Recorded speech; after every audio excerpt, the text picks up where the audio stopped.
I mean, obviously we're disappointed we didn't finish the weekend, especially, with another league going into the third, but we're idle this week. There's probably a really good chance we move up with just being idle, and obviously we're going to scoreboard watch because we don't have a choice, but at the end of the day, we just got to focus on winning a quarterfinal and getting to Minneapolis and getting to the semis and going from there. It's all we can control.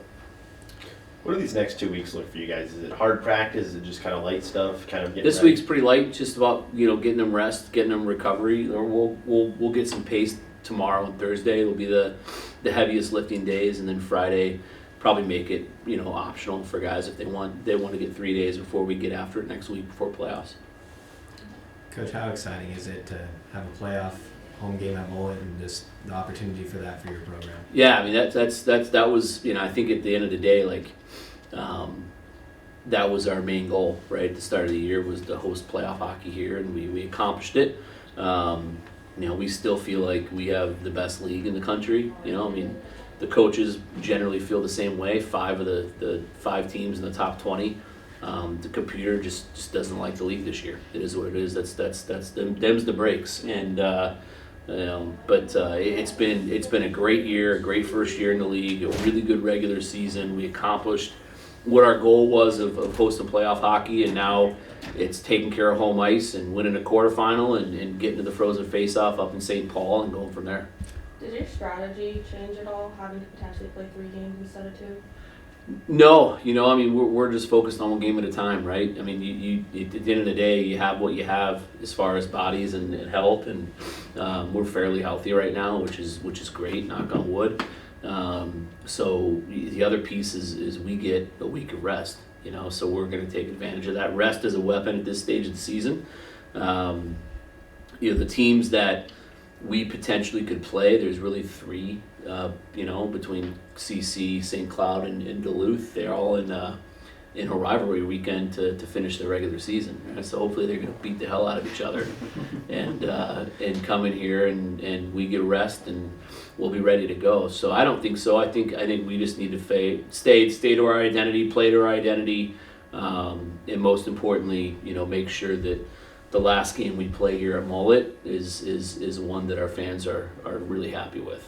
Do you study either of those 3 teams at all, or will you before it's definite who your opponent will be? Yeah, I mean, we know all 3 play. I mean, that's the nice thing about playing in a league is how everybody plays, so you just have to look at what went well against them the last time you played them, what you can do better, what they do well, which we pretty much know at this point. I mean, if it's Duluth, it's going to be game 5-6 against them. If it's CC, it's going to be game 5-6 against them. If it's St. Cloud, it's obviously 3-4. But yeah, I mean, we'll look at it. But really, at this point in the season, it's all about focusing on us. What we need to do to have success and holding our guys accountable to our identity. And I have no doubt in my mind they'll be flying next Friday. What's the plan for the goaltending situation heading into the playoffs? It's both guys have done really good things for us, so the human side of it is you want to give both a chance, but realistically right now I'm leaning heavily towards Path. He's got the experience, he's older, he's been through it, and so we'll see how it goes. Sometimes it comes down to matchup. I think originally going into the weekend my plan was probably to split them, but I liked how Gibby matched up with how they generate offense. He's a big body that's tough to find open net on. Obviously Saturday didn't work out, but they've both been very good for us, and both have definitely helped us get to where we are. Are you comfortable starting Passage 3 nights in a row? Well, hopefully only playing 2, so we'll go for the 3rd from there. Potter really turned on his offensive production the second half of this year. What type of growth did you see for him the second half?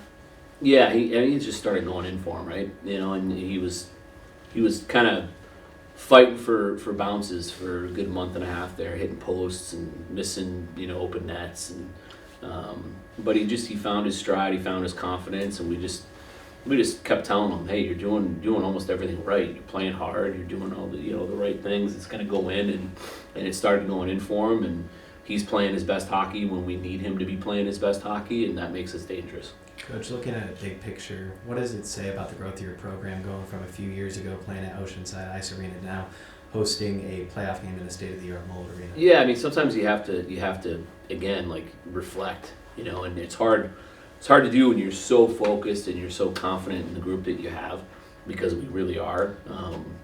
We just want to get into that NCAA tournament, and we like our chances against anybody. But sometimes you have to really reflect on, how hard we've worked to get to where we are and how far we've come in such a short period of time. I think it's a great thing that we have, not only high expectations internally, but have set high expectations from a community of hockey support and a fan base. That's what we want. It's what we've always wanted as a program. You play at Oceanside, 700 people in the community could get into the rink to watch you play.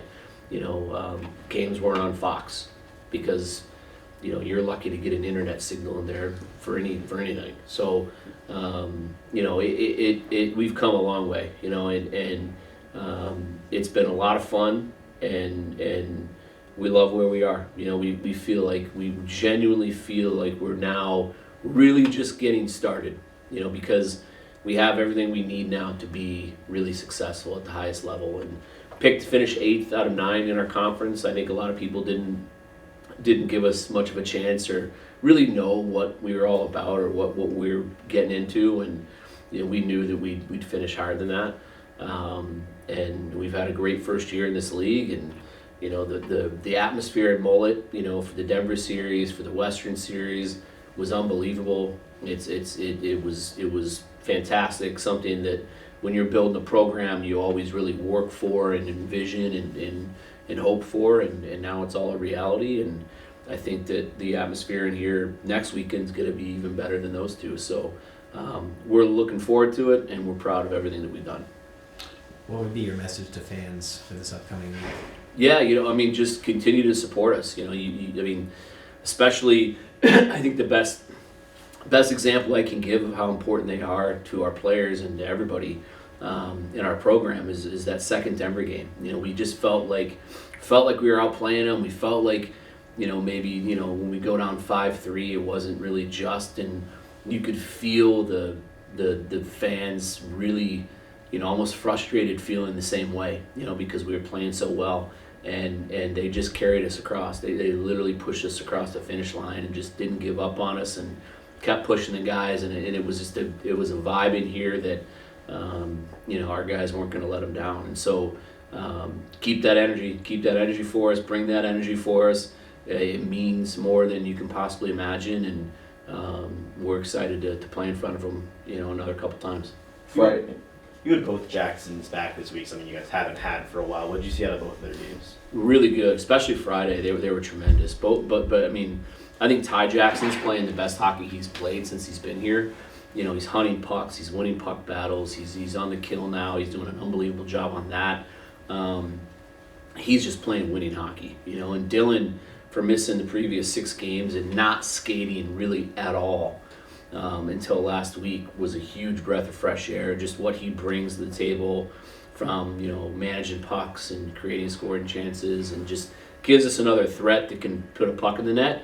Really gives us 3 lines of kids that can play. And I mean, even Omaha, I talked to their coach. It's a tough matchup. When you have 3 lines that deep, and full of guys that can put pucks in the net and play fast, and to our identity, we're a tough matchup. Friday night, Sam Court went out in the second period. How is he doing? How's he progressing? Yeah, I mean, he it's the upper body injury. We don't expect him to miss the playoffs, but it was enough where he was in enough pain where we have enough depth back there that just getting him that extra day of rest and making sure that we have him going into the playoffs was the decision that we made, and he'll be fine. And then for Tucker, he's been forward deep. Can you talk about just the teammate that he is? He's just selfless. He'll do whatever's asked of him. The boys all love him. He's great on the bench. He brings good energy. He brings good energy in the room.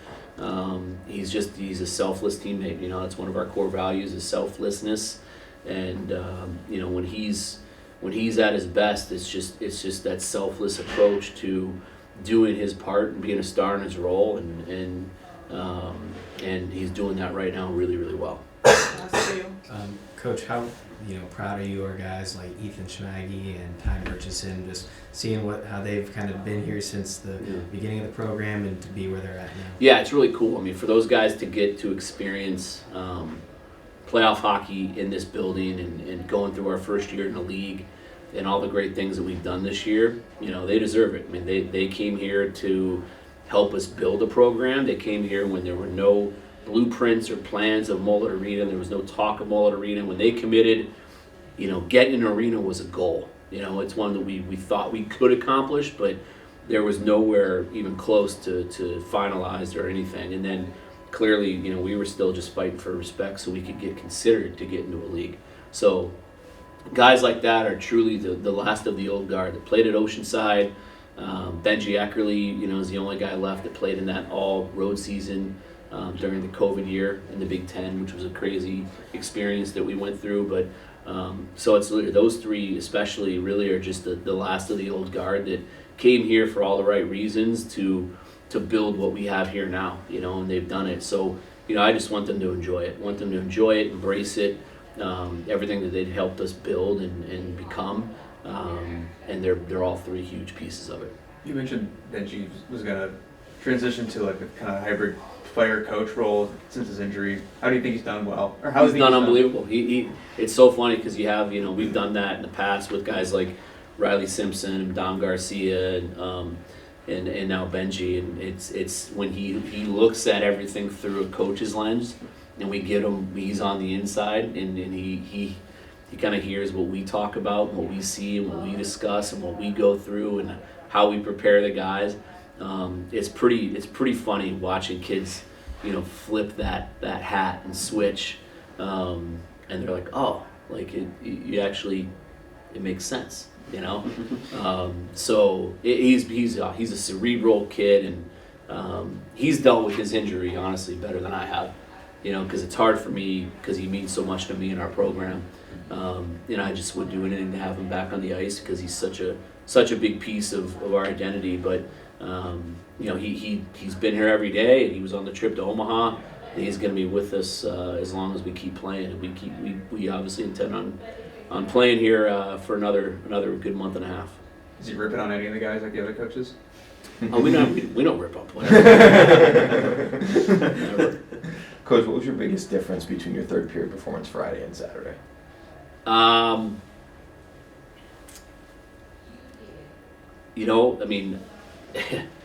Honestly, we had a really good first 7 minutes. We had a big kill. We missed a couple grade A's that didn't go in, and we had a bad puck touch. Gibby had a bad puck touch, and they scored kind of a crappy goal on us, and the place came alive. So we gave a sold out crowd on senior night, and a team that desperately needed to win because they're fighting for home ice, that life that they needed, and they took advantage of it. So, it was just kind of a bad bounce and a crappy goal where we on Friday were able to extend our lead very early in the third and finish one of those chances, where I think if we obviously did that, it would have been the same result.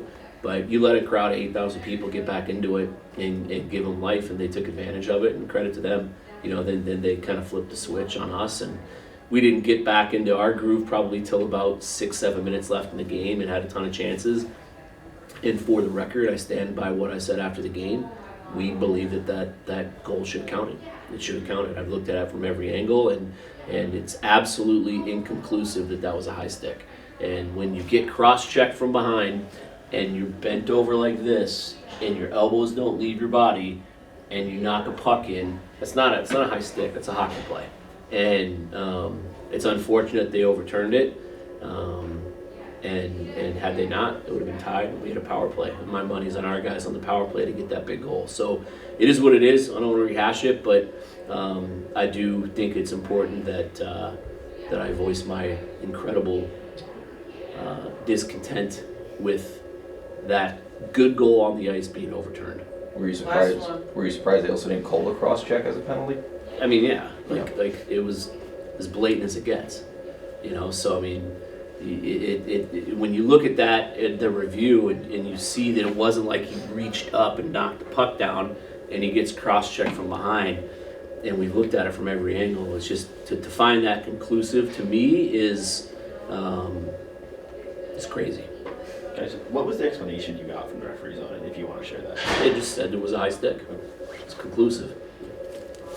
So, your guess is as good as mine on how they can say it's conclusive, but onward we go. For either of you, really, how's this off week feel? You got to watch all the games, you get a little bit of rest before you go into the playoffs? It's huge. Rest is a weapon down the stretch, and for us to have it at this time, I think it's great timing if we use it right. And I think the guys are using it right now. Some guys are on the ice touching it, some guys are not because they need a rest. Either way, it's a weapon. We're using it right now. So. I would just agree with what Smoley said. It's a good weekend. Never had that opportunity. It's very interesting, and it's going to be good to see other teams play, whoever we're playing, and kind of just prepare. Like Smoley said, get rest for our bodies, but also get those mental reps from watching other teams play. I know it's a Tuesday, maybe plans aren't made, but any team watch parties or guys getting together to watch all these playoff games? I think more of just kind of us worrying about ourselves, kind of getting together as a team, spending time together. It's a valuable moment to be able to use it as an advantage, to get closer together, to just kind of have momentum moving into playoffs here. Kind of just focusing on ourselves rather than other things. How exciting is this for each of you, getting to host a playoff hockey game at Mullet Arena? Just incredible. I mean, this program's been waiting for something like this for a long time. All the guys in the room have been wanting this for a long time. It's everything we've ever wanted. It's just a matter of getting it done, really, in front of our fans, for everyone that's ever supported us. This is our moment to pay it back to them. So. Artem, for you, you've been in a lot of conference tournaments before. What is the type of advice, or how does the game kind of transition to a different level when it becomes playoff hockey? It's cliche, but all the teams, play harder in the playoffs, and I think home advantage plays a big role here, and being at home helps us a lot, especially at the rink we have and with the fans we got. I think it'll help us in the upcoming series in 2 weeks. But just in playoffs, you focus game by game. There's a lot of more matchups to prepare for, and there's a little more video to watch because you have a set opponent for 2, maybe even 3 games, right? So you kind of set yourself up, and we have a lot more time to prepare for an opponent, which is good. And then hopefully we can extend, our season and be in Minneapolis. That's what we're looking towards. Kyle, Coach was just talking about the kind of changing of the guard with some of the older guys. What's it like for you, some of the younger guys, to have this opportunity to potentially make the tournament? It's incredibly, it's an honor, really. I mean, there's college hockey players that go their whole careers without even getting a sniff at that opportunity. So just being in my second year, being able to, support the guys that have been here and been a part of the old guard and been wanting to be a part of something like that, it's all anything I could have ever wanted, really. I mean, it's a sense of urgency, really, because those guys have been doing everything without really having a hope at the end of a season, and they've been doing everything the right way, regardless of what they have in front of them. So for me, it's there's a sense of urgency to get them the opportunity to play in Minneapolis and hopefully get it, and win the whole thing, so they can get their shot in the tournament. So that's how I feel about that. It's like your mindset going into this 2-game, potentially 3-game series. Well, first of all, we obviously focus on ourselves, and we don't know who we play against, but it's nice with all the kind of odds and whatnot. We're probably going to be playing, hopefully, Duluth or St. Cloud, right? So, and they're playing each other. So I think it'll be nice to watch those 2 games between those 2 teams and kind of get ready for them. Everyone's going to get their own, personal look, because usually when you're playing, you only get the video from the coaches during the week and you prepare for the team. But I think it's really going to be good and important for everyone to get a personal look at both of those teams during the weekend, the week before we play one another. Yeah, I also think, a big part of that with our preparation, we're obviously focused on ourselves and our effort. But I think what a big challenge is going to be for our team, and I'm excited to see how we, respond to it. Is you're going to have to end a team season, and that's the hardest thing to do. You know what I mean? You have to, they're going to be desperate, fighting every last straw, and we have to find a way to, to finish them off, and that's the hardest thing you can do at this level. So I'm excited to see how we handle that adversity. I'm excited to see how we, if we're going to get it done, and I know we're going to get it done. I'm excited to see how we attack that. For both of you, what were the pros and cons you took out of the Omaha series? Pros, I'd say if you're gonna have to look at it kind of game by game. I think first game we had an incredible third. I think we really executed what we talked about earlier in the week about being killers and taking the game into our own hands and finding a way to end the game and build a lead.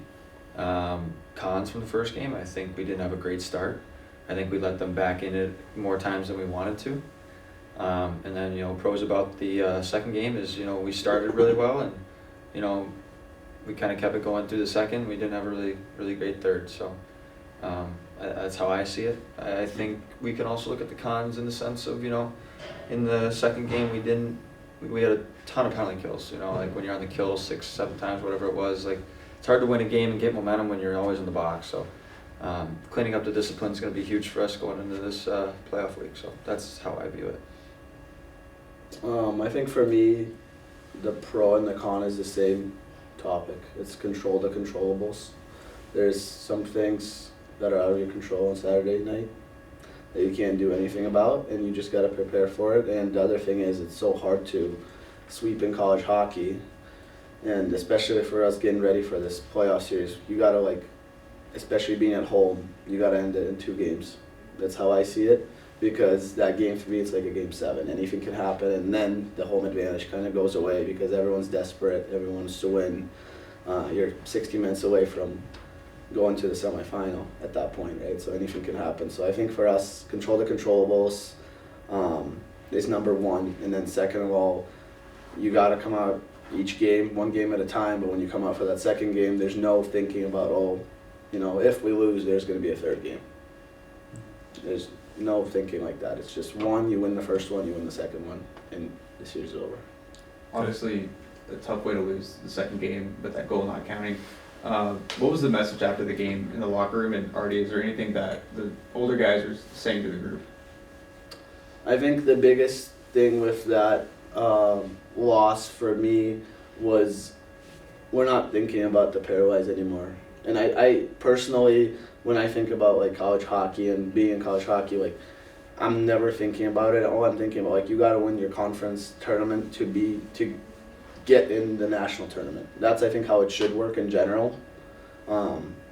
Because at the end of the day, you don't want to be in your conference tournament, locked in for the national tournament. You lose in, let's say, the quarterfinal or semifinal, and then you got to practice for another 3 weeks, and then you get a chance, and you end up playing that 1 game and you lose, and then you're done. It just messes up your whole season, messes up the rhythm. So I think that at this point we're looking at it we got to win 4 games, and then we get a chance to play a 5th game, and then get a chance to play a 6th game, and then there can be a max of 8 or 9 games left in our season, and we're excited about every single one of them because it's elimination games. You got to win to move on. If you lose a game, you only have 1 kind of second chance. You can lose 1 game in the first 3, and then you're done.